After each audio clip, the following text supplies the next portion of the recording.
제 아들이 지금은 고등학교 3학년인데 중학교 2학년 때 아침에 잘 일어나지를 못해서 야단을 치면 잠을 잘 못 자서 일어나기가 힘들다고, 또 일어나서도 잠이 잘 깨지를 않고 눈이 무겁다며 신경정신과에 한번 가봤으면 좋겠다고 해서 병원에 갔더니만 강박증이라는 증상이라 하였습니다. 그 뒤로 2, 3년 동안 병원을 다니면서 치료를 받았습니다만 지금까지 아무런 효과가 없고 갈수록 힘들어하고 있습니다. 제가 절에 다니느라 제도 지내보고 기도도 해보고 했습니다만 지금 현재는 학교 생활도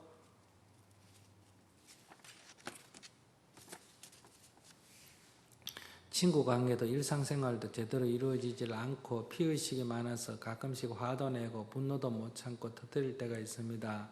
생활 자체가 제대로 이루어지질 않으니 갈수록 문제가 더 심각해지는 것 같습니다. 처음에는 저희들이 병으로 인정을 못하고 못 받아들여져서 이렇게 병을 키우지 않았나 싶습니다. 병원을 다니면서 마음수련이라는 곳에 가서 수련도 같이 해보고 했는데 수련 자체가 잘 이루어지지 않아서 그것도 조금밖에 못하고 그만두게 되었습니다. 지금은 남방불교의 수행방법 위파사나 수행을 가까운 선원에 가서 시켜보려고 하는데 본인이 마음 내킬 때 가서 하고 있기는 한데 그 수행도 지금 현재는 열심히 하지는 않는 것 같아 마음이 무겁습니다.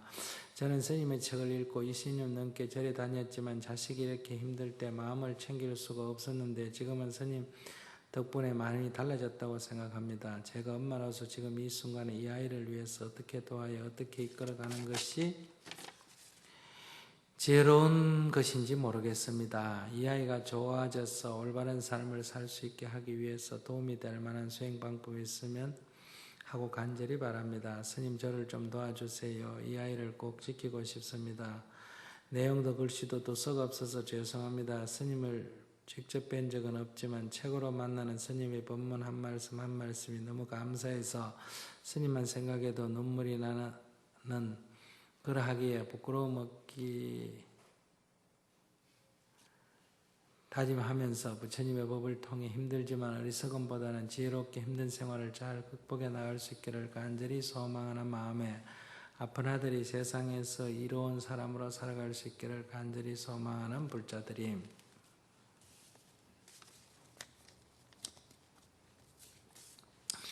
가까이 있으면 원래 잘 아는데 이런 경우는 가까이 있기 때문에 모르는 거예요. 그러니까 지금 아이를 고치려고 하면 안 됩니다. 본인이 이 자리에 앉아 계신다면 질문하시는 분이. 아이는 자기가 자기를 지금 어쩔 수 자기가 자기를 컨트롤 못하는 상태에 있다. 애가 깡패를 하고 도둑질을 하고 못된 짓을 하고 이런 거는 잘못 가서 그리 정신 자체는 건강한 거요. 이런 아이들은 아이를 고칠 수가 있습니다. 근데 지금 이 사람은 아이 자체가 정신력 자체가 약해서 자기가 자기를 어떻게 할 수가 없는 상태에 있어요. 이 경우는 아이를 어떻게 수행시켜서 고친다는 건 현재는 힘들어요. 증상이 심하면 병원에서 약물 치료를 하고 나머지는 보호를 해야 됩니다. 아이 보고 어떻게 해라. 아이가 어떻게 됐으면 좋겠다. 이 생각을 지금부터 탁 놔야 돼요. 아이가 어떻게 됐으면 좋겠다는 이 생각이 아이를 계속 강박하는 거예요. 그러니까 우리나라 사람이 이게 참 문제인데 꼭 팔이 부러지고 다리가 부러져야 환자라고 생각해요. 이 정신적 결함도 환자입니다. 그냥 환자일 뿐이에요. 사대 육신이 멀쩡할 뿐이지. 강박관념이 굉장한 환자예요. 그리고 이거는 폭발하면 굉장히 폭력성을 갖고 있습니다. 그래서 환자라고 딱 생각을 하셔야 돼요. 육신을 보시면 안 돼요. 장애자다 이렇게 보셔야 된다. 그래서 이건 보살핌이 필요한 거예요. 얘 보고 어떻게 하라고 하면 안 돼요. 그럼 첫째 내가 수행을 해야 돼요. 내가. 첫째 남편에게 참회 기도를 하셔야 돼요.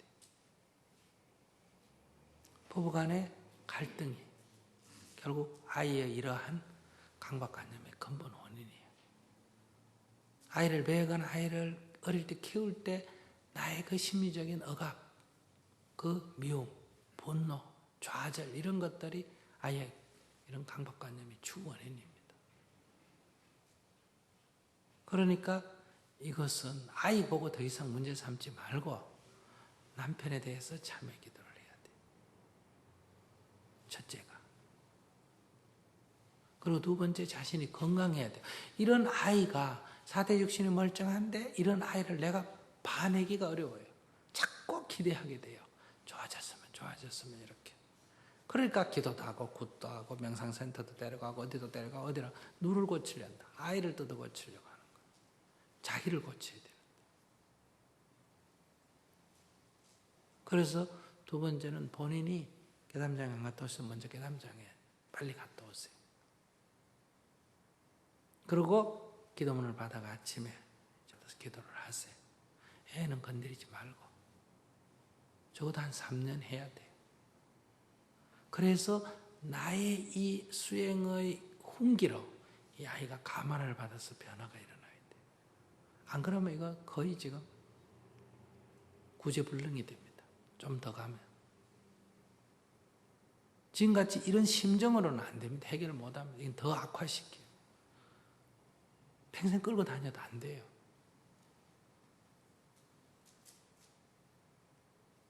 자기 공부를 먼저 해야 돼요.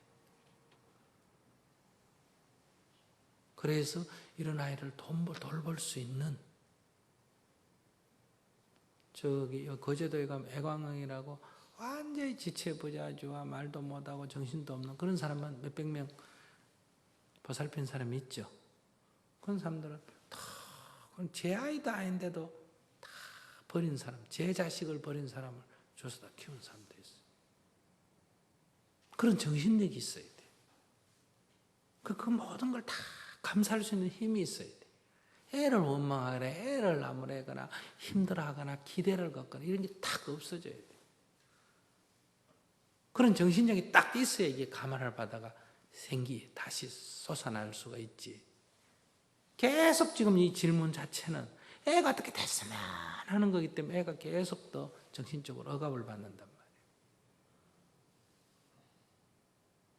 그래서 아이 문제는 약간 놔두고 그런 아이를 품어 안을 수 있는 내 힘을, 수행력을 키워야 된다. 이게 가장 먼저예요. 첫째는 과거의 인연을 깊이 참여해야 돼. 과거부터 먼저 청소를 해야 돼. 그래서 그러려면 자기 문제를 좀 알아야 돼. 자기 문제를 좀 알려면 먼저 깨달음장에 다녀오시고, 두 번째는 과거를 참여를 깊이 좀 해야 돼. 그냥 하라 그러면 내가 전생에 무슨 죄를 지었어 이렇게 돼요. 정말 내가 어리석었구나 하는 걸 뼈저리게 느끼고 눈물로 참여를 해야 자기 업장에 녹습니다. 녹아야 이걸 포용해낼 힘이 있어. 지금 아이를 사랑하는 게 아니라 귀찮게 생각하지. 말은 어떻게든 해보겠다고 하지만, 그러니까 그렇게 정말 아이를 사랑한다면 아이를 살리려면 정말 죽으라면 죽을 각오를 하셔야 돼요. 안 그러면 이렇게 평생 늘 집안에 말썽꾸리 하나 데리고 병원에 갔다가 이산저산 이절저절 이교회 저교회로 찾아다니면서 애 고치려고 하는 거예요. 이제 안 되면 어디 갖다 맡겨버리든지. 그러지 마시고 이 자식으로 인연해서 내가 정말 정법을 만나서 정말 제대로 수행하구나 이렇게 아이를 고맙게 생각해야 돼. 아이가 내한테 무거운 짐이 아니라 아이로 인연해서 내가 이제야 정법을 만났구나. 이 아이가 이렇게 애를 안 먹였으면 이런 정법을 안 만납니다. 자기 식대로 살지.